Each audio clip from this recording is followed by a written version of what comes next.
SSC পরীক্ষা শেষে বেশিরভাগ শিক্ষার্থীদের মনের মধ্যে একটি প্রশ্ন সবচেয়ে বেশি আসে, তা হলো 4 বছর মেয়াদী সকল ডিপ্লোমা কোর্সগুলোর সরকারি ইনস্টিটিউটে বা প্রতিষ্ঠানে কিভাবে ভর্তি হব বা ভর্তি হতে কি কি করণীয় থাকবে। আজকের এই ভিডিওতে আমি তোমাদেরকে এই ধরনের যত রকমের প্রশ্ন তোমাদের মনে আসে তার থেকে সবচেয়ে গুরুত্বপূর্ণ 10টা প্রশ্নের উত্তর দেওয়ার চেষ্টা করব। তোমরা ভিডিওটি শেষ পর্যন্ত দেখো, তাহলে তোমাদের এই প্রশ্নগুলোর সঠিক এবং শতভাগ নির্ভরযোগ্য উত্তরগুলো তোমরা পেয়ে যাবে। তো সুপ্রিয় শিক্ষার্থী, আসসালামু আলাইকুম, তোমাদের সবাইকে এই ভিডিওটাতে ওয়েলকাম করতেছি। ডিপ্লোমা ভর্তি হওয়ার জন্য কি পরীক্ষা দিতে হবে? এই পরীক্ষাটা কি সত্যি হবে কিনা, এই ধরনের একটা প্রশ্ন তোমাদের মনে নিশ্চয় আসে তুমি যদি পরিকল্পনা করে থাকো ডিপ্লোমা ভর্তি হওয়ার জন্য। আমি এই প্রশ্নের উত্তরের ক্ষেত্রে তোমাকে বলবো যে হ্যাঁ, অবশ্যই ভর্তি পরীক্ষাটি হবে।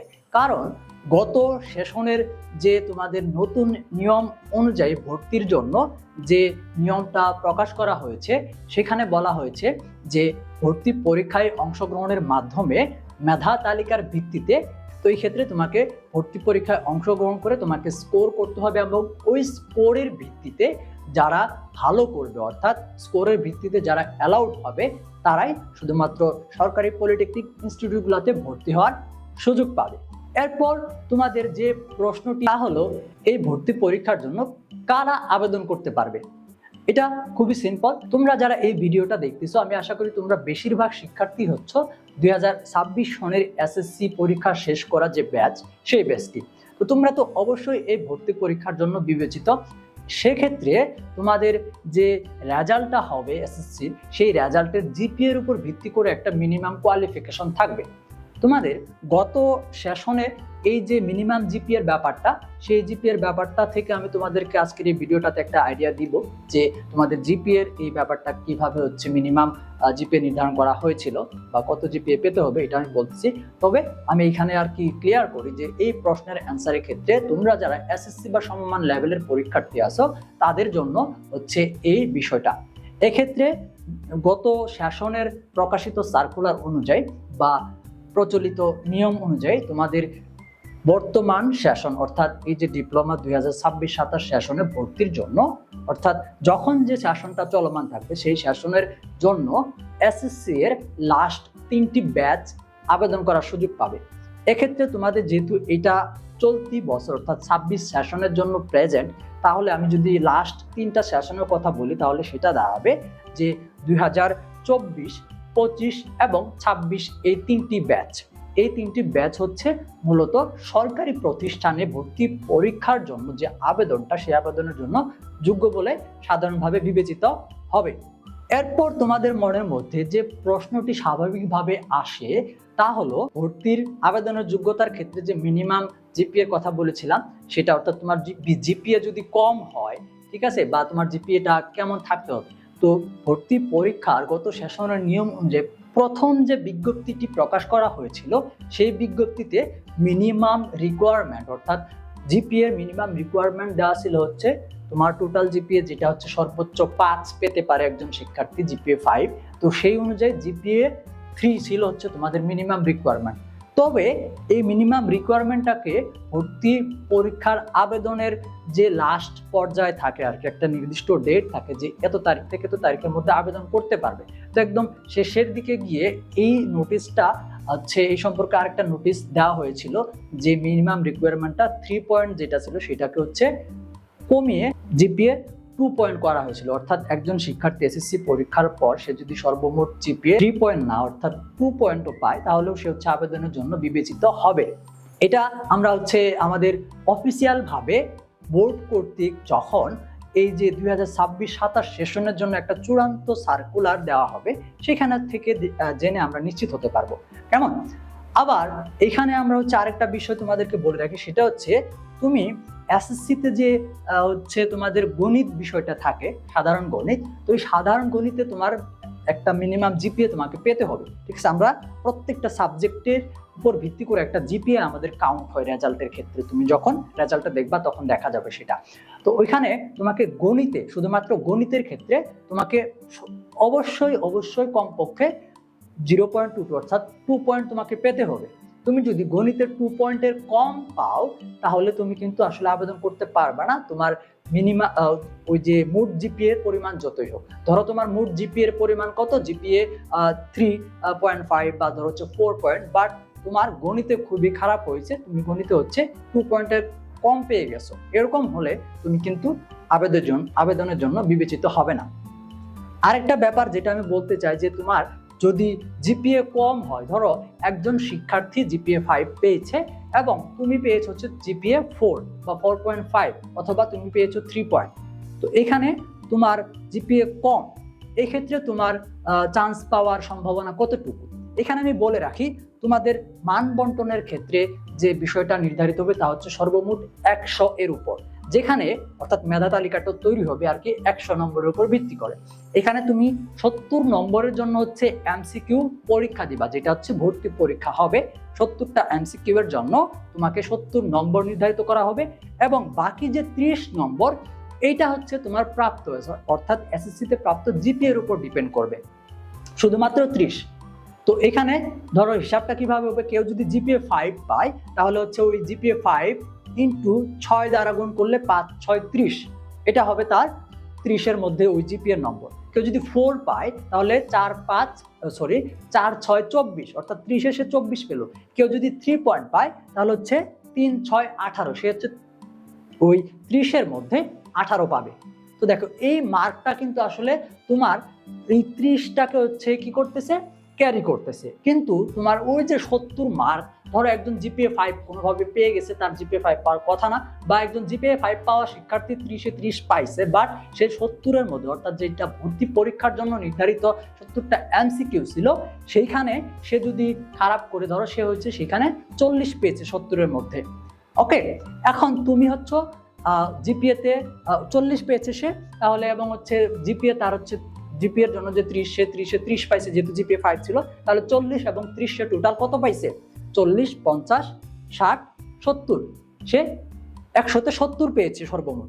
এখন তুমি তোমার কথা চিন্তা করো, তুমি হচ্ছে জিপিএ 3 পয়েন্ট পেয়েছো এবং 3 6 18, ধরে নিলাম আমি হচ্ছে তুমি 30-এ ওইখানে জিপিএ এর জন্য 20 পেয়েছো, তার থেকে কম পেয়েছো কত, 10, ওইখানে কম আছে, বাট সে এমসিকিউটা ছিল সেইখানে সে যে 40 পেল। তুমি যদি এখানে ভালো প্রিপারেশনের মাধ্যমে ভালোভাবে, যেটুকু সময় যে আছে ভর্তি পরীক্ষার আগে পর্যন্ত, এই সময়ের মধ্যে যদি তুমি ভালোভাবে পড়াশোনা করে যদি নিজেকে প্রস্তুত করো এবং ওই এমসিকিউ এর 70 এর মধ্যে ধরো হচ্ছে 60, ঠিক আছে, বা ধরো হচ্ছে 70 এ তুমি 65 এরকম মার্ক পাইলা, ধরো হচ্ছে 60 পাইলা, তাহলে 60 এবং তোমার 30-এ ছিল 20, তাহলে 60 70 80 পেয়ে গেলা, সে 70 তুমি 80, তাহলে কিন্তু তুমি তার চাইতে 10 মার্ক এগিয়ে থাকলা।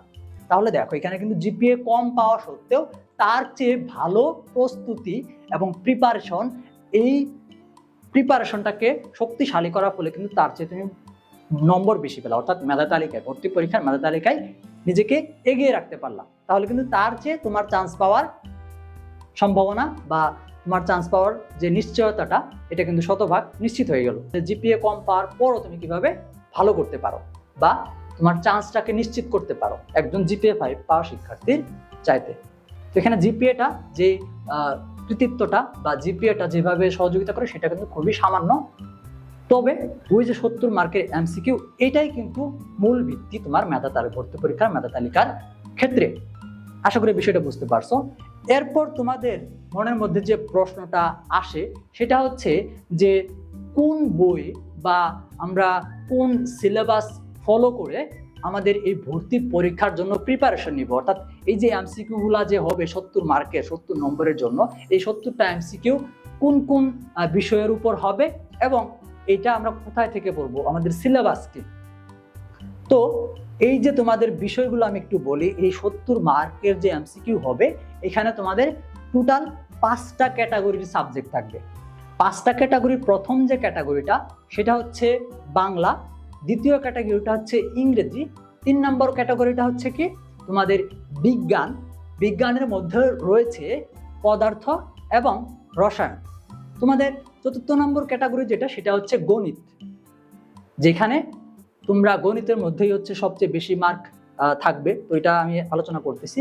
এবং সর্বশেষ ৫ম নাম্বার যে একটা ক্যাটাগরি, সেই ক্যাটাগরিটা হচ্ছে সাধারণত অ্যাপটিটিউড টেস্ট, যেটাকে আমরা বাংলায় দক্ষতা যাচাই বলে থাকি। অর্থাৎ এটাকে আমরা সাধারণ জ্ঞান পর্যায়ে বলতে পারি। বা এখানে যে এমসিকিউ গুলো আসবে বা এই ক্যাটাগরিতে যে এমসিকিউ গুলো হবে তা মূলত হচ্ছে আমাদের যে সাধারণ জ্ঞান, তারপর হচ্ছে ওই আইসিটি রিলেটেড প্রশ্ন, ঠিক আছে, দক্ষতা ভিত্তিক প্রশ্নগুলো হচ্ছে এখানে আমাদের আসবে। তো এখানে কোন বিষয় থেকে কতটা এমসিকিউ বা কত মার্কের হচ্ছে প্রশ্ন হবে। তো বাংলা যে বিষয়টা আছে এটাতে হচ্ছে আমাদের বাংলা দ্বিতীয় পত্র এবং হচ্ছে বাংলা প্রথম পত্র থাকে, এই দুইটা মিলিয়ে আমাদের টোটাল হচ্ছে 10টা এমসিকিউ হবে এবং 10টা এমসিকিউ থেকে আমাদের হচ্ছে 10 নম্বর বরাদ্দ থাকবে। তাহলে 70-এর মাঝে 10 কোথায় থেকে থাকবে? বাংলা থেকে থাকবে, বাকি থাকলো 60। এখন আমরা ইংরেজি যে ক্যাটাগরিটা দেখেছিলাম, এখানে আমাদের প্রশ্নগুলো হবে হচ্ছে গ্রামার থেকে আর কি বেশি প্রশ্ন হবে। ইংরেজি প্রথম পত্র থেকে আসলে ওইরকম ভাবে প্রশ্ন হওয়ার কিছু নাই, আমাদের ওই গ্রামার রিলেটেড কোশ্চেন হবে। তো ইংরেজি থেকে আমাদের 10টা এমসিকিউ হবে, এই 10টা এমসিকিউ এর জন্য 10 নম্বর, তাহলে আমরা 20 নম্বর, বাংলা এবং ইংরেজি 20 নম্বর, বাকি থাকলো কত? আমাদের 50। এই 50-এর আমরা যে গণিত ক্যাটাগরিটা দেখেছিলাম, তো এটা হচ্ছে উচ্চতর গণিত না, শুধুমাত্র সাধারণ গণিত যেটা, সেখান থেকেই তোমাদের প্রশ্ন হবে এবং তোমাদের গণিত থেকে টোটাল এমসিকিউ হবে তোমাদের 20টা, টোটাল 20টা এমসিকিউ হবে এবং এই 20টা এমসিকিউ এর জন্য 20 মার্ক বরাদ্দ থাকবে। তাহলে বাংলা, ইংরেজি, গণিত টোটাল হচ্ছে আমাদের কত? 40 মার্ক। এরপর আমাদের যে বিজ্ঞান যে ক্যাটাগরিটা ছিল, এই বিজ্ঞান ক্যাটাগরিতে কিন্তু দুইটা সাবজেক্ট আছে, একটা হচ্ছে পদার্থ বিজ্ঞান আর একটা হচ্ছে রসায়ন বিজ্ঞান। তো পদার্থ বিজ্ঞান এবং রসায়ন বিজ্ঞান থেকে আমাদের টোটাল এমসিকিউ হবে 20টা, পদার্থ বিজ্ঞান থেকে 10টা এবং রসায়ন বিজ্ঞান থেকে হবে কয়টা? 10টা। এই টোটাল 20টা এমসিকিউ এর জন্য 20 মার্ক। তাহলে আমাদের 60 মার্ক এখানে এই 4টা ক্যাটাগরিতে হয়ে গেল। বাংলা 10, ইংরেজি 10, গণিত 20 এবং বিজ্ঞান অর্থাৎ পদার্থ ও রসায়ন থেকে হচ্ছে 20, এই টোটাল 60 মার্ক। সর্বশেষ যে ক্যাটাগরিটা অ্যাপটিটিউড টেস্ট, যেটাকে আমরা হচ্ছে সাধারণ জ্ঞান, তারপর হচ্ছে আমরা দক্ষতা যাচাই এরকম বললাম। তো এখান থেকে আমাদের হচ্ছে টোটাল 10টা এমসিকিউ হবে এবং 10টা এমসিকিউ আমাদের 10 নম্বরের জন্য, অর্থাৎ এই টোটাল হচ্ছে 70 নম্বর তোমরা হচ্ছে আর কি পাবা এমসিকিউ, 70 নম্বরের এমসিকিউ। এবং এর জন্য যে আমাদের সাবজেক্ট যেগুলো ছিল বাংলা, ইংরেজি, গণিত এবং হচ্ছে বিজ্ঞান, এগুলো হচ্ছে সম্পূর্ণ আমাদের যে এসএসসি সিলেবাসটা, এই এসএসসি সিলেবাস থেকে হবে। কেমন? আর দক্ষতা যাচাই বা সাধারণ জ্ঞান যেটা, এটা তো আসলে সাধারণ জ্ঞান তো তোমাদের সিলেবাসের কোনো বাউন্ডারি থাকে না, সিলেবাসের তো কোনো নির্দিষ্ট সীমানা থাকে না। সাধারণ জ্ঞান বা এই যে আইকিউ টেস্ট মূলক দক্ষতা যাচাইমূলক যে প্রশ্নগুলো, এগুলো তোমাকে সাধারণ জ্ঞান বিভিন্ন বিষয়, বিভিন্ন টপিক তোমাকে পড়তে হবে। তবে আমরা আমাদের শিক্ষার্থীদেরকে নিয়মিত হচ্ছে আমরা গাইডলাইন দিই এবং তুমি যদি চাও তাহলে আমাদের পাপেল এডুকেয়ার কর্তৃক তোমাদের এই ডিপ্লোমা 2026-27 অ্যাডমিশনের প্রিপারেশনের জন্য, ভর্তি প্রস্তুতির জন্য আমরা স্পেশাল এডিশনের একটা কমপ্লিট এক্সপ্লেনেশন সহ কম্প্যাক্ট একটি বই আমরা রেডি করেছি, যেটার নাম হচ্ছে ডিপ্লোমা অ্যাডমিশন কেয়ার 2026। তোমরা বইয়ের ছবিটাও এখানে দেখতে পারতেছো এবং বিভিন্ন ভিডিও তোমরা হচ্ছে আমাদের এই ইউটিউব চ্যানেলটাতে বা আমাদের ফেসবুক পেজটাতে পেয়ে থাকো, যেখানে হচ্ছে আমরা আমাদের শিক্ষার্থীদেরকে, অর্থাৎ আমাদের যে একটা অ্যাডমিশন কেয়ার কোর্স রয়েছে, সেখানে কিন্তু আমরা নিয়মিত ক্লাস নিয়ে থাকি। তো তুমি চাইলে আমাদের সাথে যুক্ত হতে পারো এবং আমাদের সাথে যুক্ত হয়ে এই বই সহ আমাদের যে নিয়মিত ক্লাসগুলো, সেই ক্লাসগুলো করতে পারো এবং নিজেকে বা নিজের প্রিপারেশনটা আমাদের সাথে শক্ত এবং শতভাগ হচ্ছে নিজেকে প্রস্তুত করে তৈরি করতে পারো, প্রস্তুত করে গড়ে তুলতে পারো। ঠিক আছে? এরপর আমাদের মনের মধ্যে যে প্রশ্নটা আসে স্বাভাবিকভাবে, সাধারণভাবে, সেটা হচ্ছে যে সঠিক টেকনোলজি হচ্ছে কিভাবে বাছাই করব। অর্থাৎ তোমাদের টেকনোলজিটা বাছাইয়ের ব্যাপারে একটা হচ্ছে চিন্তা থাকে যে আমি যে ভর্তি পরীক্ষা দিব, ভর্তি পরীক্ষার সময় তোমরা ভর্তি পরীক্ষার জন্য যে আবেদনটা করবা, ওই আবেদন করার সময় তোমাকে কি করতে হবে? তোমার ওই চয়েস লিস্টটা সাজাইতে হবে। ঠিক আছে? তো এখানে বলতে পারো, স্যার যদি আমরা ভর্তি পরীক্ষা দেওয়ার পর যদি চয়েস লিস্টটা সাজানো যেত তাহলে মেবি বেটার হইতো, কারণ আমি ভর্তি পরীক্ষায় কত নম্বর পাইছি এটার উপর একটা আইডিয়া তৈরি হয়ে যেত।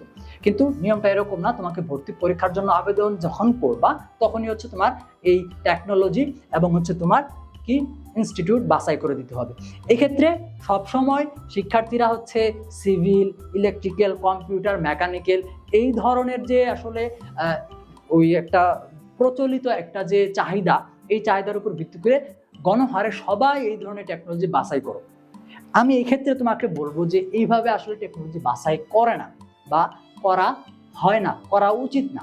এখানে কি কি নির্ভর করে তোমার হচ্ছে তুমি আসলে কি চাচ্ছ, তোমার কিসের প্রতি আগ্রহ, তোমার নিজের আগ্রহটাকে গুরুত্ব দিতে হবে। তারপর তুমি হচ্ছে যেহেতু পড়াশোনা করতেছো, এখানে হচ্ছে আমাদের অধিকাংশ হচ্ছে শিক্ষার্থীদের একটা চাহিদা বা কেরিয়ারের ব্যাপার থাকে, এই কেরিয়ারটা চিন্তা করতে হবে। তুমি হচ্ছে তোমার চাকরির ক্ষেত্র যদি চিন্তা করো, অর্থাৎ টেকনোলজি বাছাইয়ের আগে যে টেকনোলজিতে তোমার আগ্রহ বা যে টেকনোলজিগুলো তোমার মনে আসতেছে, এই টেকনোলজির চাকরির ক্ষেত্রগুলা কি কি, চাকরির ক্ষেত্র কি, এই বিষয়গুলো তোমাকে জানতে হবে, এই বিষয়গুলো তোমাকে চিন্তা করতে হবে। তো এই যে কোন সাবজেক্ট বা কোন টেকনোলজিতে পড়াশোনা করলে কোন ধরনের চাকরির ক্ষেত্র তৈরি হবে, এই ধরনের বিষয়বস্তু বা এই আলোচনামূলক ভিডিও পেতে আমাদের ইউটিউব চ্যানেল এবং কেউ যদি ফেসবুক পেজে ভিডিওটা দেখে থাকো তাহলে ফেসবুক পেজটা ফলো দিয়ে রাখো। প্লাস আমাদের কমেন্ট সেকশনে একটা পিন করা একটা লিঙ্ক রয়েছে, তো সেই লিঙ্কটাতে ক্লিক করলে তুমি হচ্ছে আমাদের একটা ব্লগ পোস্ট পাবা, এখানে হচ্ছে এই সম্পর্কে বিস্তারিত আলোচনা দেওয়া আছে, তোমরা সেটা পড়ে নিতে পারো। ঠিক আছে, তাহলে তোমাকে অবশ্যই যে প্রচলিত বা হচ্ছে লোকের কথায় বা এরকম যে চাহিদামূলক যে বিষয়বস্তুগুলো আছে এর উপর ভিত্তি করে যে টেকনোলজিগুলোর নাম শোনা যায়, সেটা নামের উপর হচ্ছে তোমরা কখনোই চয়েস দিবা না। নিজের পছন্দ, নিজের আগ্রহ, তারপর হচ্ছে চাকরির ক্ষেত্র, ঠিক আছে। তারপর এখানে আরেকটা বিষয় থাকে যে তুমি আসলে তোমার যে ওই রেজাল্টটা যখন দিয়ে দিবে তখন তো তুমি আসলে জেনে যাবা যে 30-এর মধ্যে তোমার রেজাল্টটা কেমন হয়েছে এবং হচ্ছে 30-এর মধ্যে তুমি কত পাইছো, এটা একটা আইডিয়া থাকবে যে 30-এর মধ্যে এত মার্ক আমার নিশ্চিত। ঠিক আছে, বাকি যে 70 মার্ক, তো এটা কিভাবে, এটা তো তুমি পরীক্ষা দাও না, কিভাবে বুঝবা? তো এইটা তোমার হচ্ছে নিজের ব্যক্তিগত একটা কনফিডেন্স তৈরি করতে হবে। তোমাকে হচ্ছে দেখতে হবে বা বুঝতে হবে যে তুমি আসলে কতটা ভালোভাবে প্রিপারেশন নিছো, তুমি কি সঠিকভাবে প্রিপারেশন নিতে পারছো, নাকি তুমি কি হচ্ছে পড়াশোনা অর্থাৎ পরীক্ষা যদি এই মুহূর্তে হয় তাহলে তুমি কতটুকু প্রস্তুত, 70-এর মধ্যে তুমি কতগুলো এমসিকিউ দাগাইতে পারবা বা মার্ক করতে পারবা, সঠিক করতে পারবা, এরকম একটা কনফিডেন্স এর উপর ভিত্তি করে তোমাকে অ্যানালাইজ করতে হবে। এবং সবসময় মনে রাখবা সিভিল, ইলেকট্রিক্যাল, কম্পিউটার, মেকানিক্যাল, অর্থাৎ এই যে চাহিদামূলক যে টেকনোলজিগুলো আছে এগুলো কিন্তু তাদের জন্য চয়েস দেওয়া উচিত হবে যারা আসলে নিজেদের প্রতি কনফিডেন্ট যে সে ভর্তি পরীক্ষায় অবশ্যই ভালো করতে পারবে, ঠিক আছে, এবং তাদেরই চয়েস দেওয়া উচিত। তো এই বিষয়টা তোমাকে মাথায় রাখতে হবে। তো এক্ষেত্রে আমাদের সাথে তোমরা যারা যুক্ত হয়েছো ইতিমধ্যে এবং যারা যুক্ত হওয়ার ইচ্ছা পোষণ করতেছো বা যুক্ত হবে, তো তাদেরকে আমরা হচ্ছে প্রতিনিয়ত MCQ practice, basic concept clear, এই বিষয়বস্তুগুলো আমরা হচ্ছে মানে তোমার প্রিপারেশনটাকে শতভাগ পরিপূর্ণ করে গড়ে তুলবো এবং তোমার যে এমসিকিউ টেস্টগুলো আমরা নিব এবং তুমি যে মার্কটা পাবা এই অনুযায়ী আমরা তোমাদেরকে এই ভর্তি পরীক্ষার আবেদন করার সময় একটা পরামর্শ দিব এবং ওই পরামর্শের ভিত্তিতে, ওই পরামর্শটা কিভাবে দিব, ওই যে বললাম তোমাদের যে আর কি তোমার যে প্রোগ্রেস বা তোমার প্রিপারেশনটা কেমন হয়েছে এর ভিত্তিতে যে এমসিকিউ টেস্টগুলো আমরা দিচ্ছি, এখানে তুমি কোন মডেল টেস্টে কত নম্বর পাচ্ছ, আসলে 70-এর মধ্যে তোমার কত পাওয়ার মতো হচ্ছে প্রিপারেশন হয়েছে, ঠিক আছে।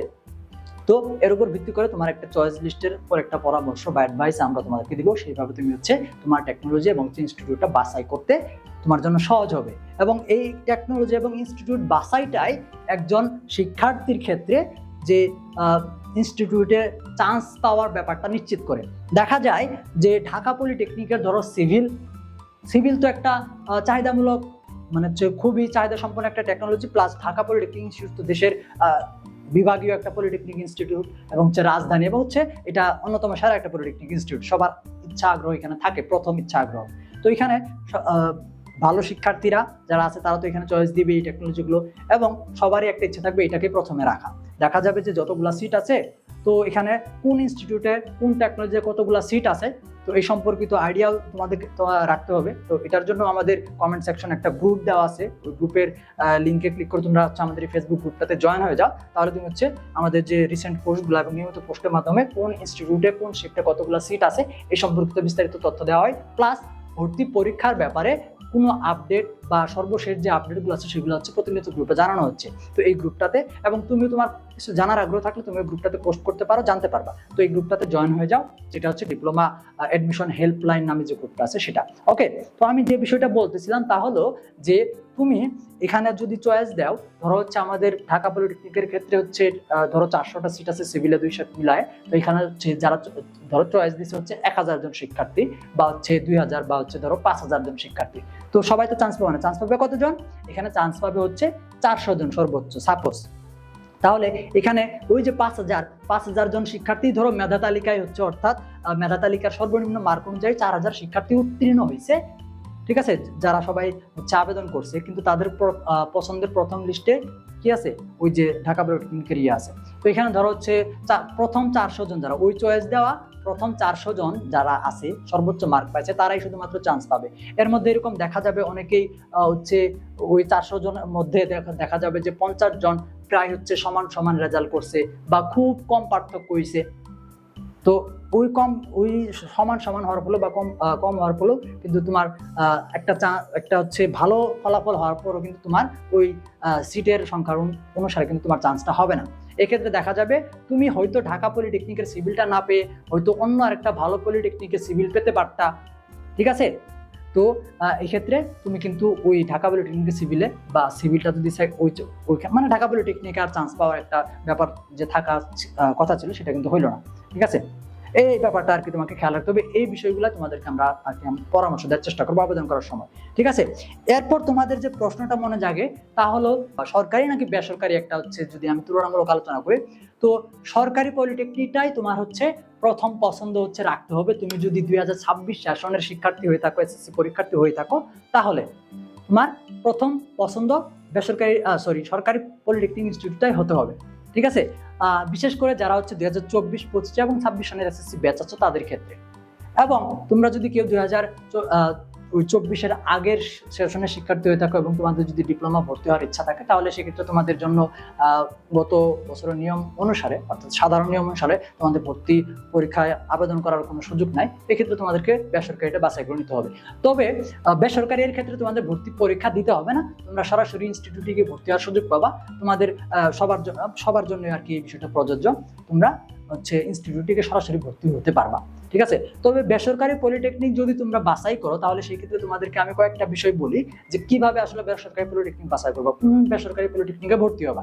এই ক্ষেত্রে তোমাকে বেসরকারি ইনস্টিটিউট নির্বাচনের আগে তোমাকে চিন্তা করতে হবে বা তোমাকে খোঁজ নিতে হবে যে ওই ইনস্টিটিউটটার অনুমোদন বোর্ড কর্তৃক সেই ইনস্টিটিউটটা আসলে অফিসিয়ালি অনুমোদিত কিনা, এটা একটা ব্যাপার। তোমাকে খেয়াল রাখতে হবে ওই ইনস্টিটিউটে যে পরিবেশটা, ঠিক আছে, ওই একাডেমিক ভবন বলো বা এখানে সকল ধরনের পরিবেশ নিশ্চিত করতে হবে, অর্থাৎ পরিবেশটা ঠিক আছে কিনা, পড়াশোনার উপযোগী কিনা, এটা আসলে মানে আর কি কোন এরিয়াতে এই বিষয়বস্তুগুলো, তো অবস্থানটা তোমাকে চিন্তা করতে হবে, কারণ পড়াশোনার উপর একটা প্রতিষ্ঠানের অবস্থান বা পরিবেশ কিন্তু খুব গুরুত্ব বা ভূমিকা রাখে। তারপর তোমাকে ল্যাব ফ্যাসিলিটি চিন্তা করতে হবে। কারিগরি শিক্ষা বা ডিপ্লোমার ক্ষেত্রে প্রথম ব্যাপারটাই হচ্ছে হাতে কলমে শিক্ষা, প্র্যাকটিক্যাল শিক্ষা। তো প্র্যাকটিক্যাল শিক্ষার জন্য ল্যাব ফ্যাসিলিটিস থাকা অত্যাবশ্যকীয়। তো তোমার ওই প্রাইভেট ইনস্টিটিউট যেটা তুমি আর কি খোঁজ নিতেছো বা ভর্তি হওয়ার ইচ্ছা পোষণ করতেছো, সেখানে ল্যাব ফ্যাসিলিটি কেমন, কতগুলো ল্যাব আছে, তোমার টেকনোলজি যে টেকনোলজিতে তুমি ভর্তি হবা সেই টেকনোলজির জন্য কতটা ল্যাব আছে, এগুলো তোমাকে খোঁজ নিতে হবে। এবং তোমাকে হচ্ছে আর কি ওই যে খরচের ব্যাপারটা সেটা তোমাকে আর কি দেখতে হবে, যে এখানে সেমিস্টার ফি কত, তারপর হচ্ছে ভর্তি ফি কত, এখানে তোমার হচ্ছে খরচ কেমন হবে, এই বিষয়গুলো চিন্তা করতে হবে। কারণ তোমার পড়াশোনার জন্য যে খরচটা, এটা তোমার পরিবার বা তোমার বাবা মা খুব কষ্ট করে উপার্জন করবে, এবং এই টাকাটা হচ্ছে তুমি আসলে ঠিক জায়গায় ব্যয় করতেছো কিনা, বা এর যে ব্যয় করার যে তোমার উদ্দেশ্যটা বা ব্যয় করার জন্য যে আর কি এই যে টাকাটা, এটা কি আসলে মূল্যবান হইতে ব্যয় হচ্ছে কিনা, এই বিষয়বস্তুগুলো তোমাকে চিন্তা করতে হবে। বেসরকারি ক্ষেত্রে এই ব্যাপারটা হচ্ছে সবসময় চিন্তা করবা। আর যারা তোমরা সরকারি পলিটেকনিকে ভর্তি হওয়ার আবেদনের জন্য যোগ্য, এবং তাদের ক্ষেত্রে আমি বলবো যে অবশ্যই ভর্তি পরীক্ষা দিবা এবং চয়েস লিস্ট সাজাবা এবং এই অনুযায়ী নিজেকে প্রস্তুত করবা। তো এখানে কোনো প্রকার গাইডলাইনের দরকার হলে তোমাদের জন্য আমাদের পাপেল ইউনিকেয়ার, আমরা সর্বদা তোমাদের সাথে আছি। তো এখানে সরকারি পলিটেকনিক ইনস্টিটিউটে কিন্তু তোমাদের পড়াশোনার খরচ বলো, ল্যাব ফ্যাসিলিটিস বলো, পরিবেশ বলো, সকল বিষয়ই কিন্তু আসলে কি মনোরম এবং হচ্ছে সুন্দর। তো এক্ষেত্রে সবার প্রথম পছন্দটা সরকারি পলিটেকনিক ইনস্টিটিউটই হওয়া উচিত। তোমাদের আরো যে প্রশ্ন আসে তার মধ্যে আরো একটি গুরুত্বপূর্ণ প্রশ্ন হচ্ছে যে প্রস্তুতি শুরু করব কিভাবে, অর্থাৎ আমরা যে প্রিপারেশনটা শুরু করব এই যে ভর্তি পরীক্ষার জন্য যে 70 মার্কের এমসিকিউ এর উপর পরীক্ষায় বসতে হবে, এই পরীক্ষাটার জন্য পড়াশোনা কোথায় থেকে করব, কিভাবে করব। ভর্তি পরীক্ষা শুরু করার ক্ষেত্রে তোমাকে কয়েকটা ব্যাপার মাথায় রাখতে হবে এবং এই বিষয়গুলা, এই টপিকগুলো মাথায় রেখে তোমাকে প্রস্তুতি শুরু করতে হবে। যেমন তুমি যদি খেয়াল করো তাহলে তোমাকে কি করতে হবে, একটা স্টাডি প্ল্যান তৈরি করতে হবে। ঠিক আছে, তুমি দিনে কতটুকু সময় পড়তে পারবা, কতটুকু সময় তুমি পড়ার প্রতি দিতে পারবা, এরকম এই অনুযায়ী তোমাকে একটা স্টাডি প্ল্যান তৈরি করতে হবে। এখন থেকেই শুরু করতে হবে, আজকে থেকেই। ঠিক আছে, ওকে, তুমি ঈদের পর শুরু করবা, ঠিক আছে, কোনো সমস্যা নেই, তুমি ঈদের পরে শুরু করতে হবে। তুমি যখন থেকে শুরু করতেছো তখন থেকে তোমাকে এই জিনিসটা ভর্তি পরীক্ষার আগের দিন পর্যন্ত রেগুলার মেনটেন করতে হবে, কনসিস্টেন্সি রাখতে হবে। এটা হচ্ছে প্রথম শর্ত। তারপর দ্বিতীয় বিষয়টা কি, দ্বিতীয় বিষয়টা হচ্ছে তোমাকে একটা প্ল্যান তৈরি করতে হবে যে কোন বিষয়ের কোন টপিকগুলো তুমি হচ্ছে পড়বা, কোন বিষয়টাকে গুরুত্ব দিবা। যেমন এখানে ধরা হচ্ছে বিজ্ঞান অর্থাৎ পদার্থ রসায়ন, তোমাদের হচ্ছে 20 মার্ক, তো বিজ্ঞানকে গুরুত্ব দিতে হবে। সিঙ্গেল সাবজেক্ট গণিত, এখানে হচ্ছে 20 মার্ক, তাহলে গণিতটাকে গুরুত্ব দিতে হবে। এইভাবে সাবজেক্ট ওয়াইজ গুরুত্ব বিশ্লেষণ করে তোমাকে স্টাডি প্ল্যান, অর্থাৎ দিনের মধ্যে কোন সাবজেক্টটা কতটুকু সময় তুমি ব্যয় করবা। গণিতে বেশি নম্বর, গণিতে একটু বেশি সময় দিতে হবে। তারপর পদার্থ রসায়ন, এটাতে বেশি সময় দিতে হবে। তারপর বাংলা ইংরেজি আছে, এগুলোকে সমপরিমাণ সময় দিয়ে, অর্থাৎ তুমি যে সাবজেক্টে তুমি দুর্বল, ধরো ইংরেজিতে তুমি দুর্বল কিন্তু মার্ক 10 ঠিক আছে, কিন্তু ইংরেজিতে তুমি দুর্বল, তো এই ক্ষেত্রে এই দুর্বলতাটাকে কাটানোর জন্য তোমাকে ইংরেজিতে একটু বেশি সময় দিতে হবে। এইভাবে তোমাকে স্টাডি প্ল্যান তৈরি করতে হবে। এবং আমাদের পাপিল এডুকেয়ারের শিক্ষার্থী যারা আছে, অর্থাৎ ডিপ্লোমা এডমিশন কেয়ার ব্যাচ 2026-এর জন্য যারা ডিপ্লোমা ভর্তি প্রস্তুতির জন্য আমাদের সাথে যুক্ত হয়েছে বা হবে, তাদের সাথে কিন্তু আমরা এইভাবেই তোমাদের প্রস্তুতির যে প্ল্যানটা সেটা আমরা আগাবো এবং হচ্ছে এইভাবে তোমাদের প্রিপারেশনটাকে আমরা নিশ্চিত করব।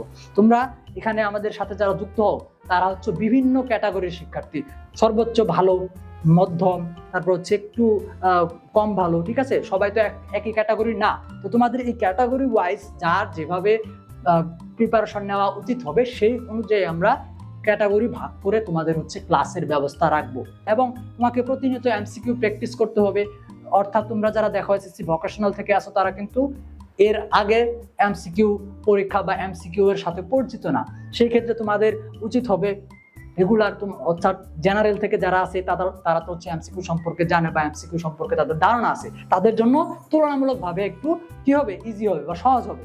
আর তোমাদের ক্ষেত্রে জিনিসটা একটু কঠিন মনে হতে পারে, তো এই কারণে তোমাদেরকে কিভাবে হচ্ছে বুঝাইতে হবে বা কিভাবে তোমরা হচ্ছে এই জিনিসটা আয়ত্ত করতে পারবা, তোমরা কিভাবে আইডিয়া জেনারেট করতে পারবা, এই বিষয়টাকে সহজ মনে করবা, এই অনুযায়ী কিন্তু আমরা একটা সেশন বা তোমাদেরকে সেভাবে আমরা গড়ে তুলবো। তোমাকে হচ্ছে প্র্যাকটিস করতে হবে প্রতিদিন। তোমাকে হচ্ছে যে সাবজেক্টগুলো পড়তেছো সেই সাবজেক্টের ওই টপিকের উপর ভিত্তি করে এমসিকিউ টেস্ট তোমাকে দিতে হবে। যেখানে আমাদের ডিপ্লোমা অ্যাডমিশন কেয়ার কোর্সের কথা যদি বলি, আমরা নিয়মিত 2টা করে ক্লাস হচ্ছে রেগুলার হয়। ভর্তি পরীক্ষার যে নির্দিষ্ট ডেটটা যখন আসবে ওই ডেটের পূর্বের যে সময়টা থাকবে সেই সময়টাতে গিয়ে এই ক্লাসের সংখ্যাটা কিন্তু আরো বেড়ে যাবে। তো প্রতিদিন 2টা করে জুম লাইভ ক্লাস, এবং ওই জুম লাইভ ক্লাস শেষে আজকে যে ক্লাসগুলো হইলো তার ভিত্তিতে পরবর্তী দিন ওই টপিকের উপর ভিত্তি করে তোমাদের একটা মডেল টেস্ট হবে, মডেল টেস্ট না, সেটাকে আমরা ক্লাস টেস্ট বলে থাকি। নিয়মিত প্রতিদিন রাত 10টায় ক্লাস টেস্ট হবে এমসিকিউ, অর্থাৎ ওই বিষয় ভিত্তিক। তারপর প্রতি সপ্তাহে 2টি করে মডেল টেস্ট।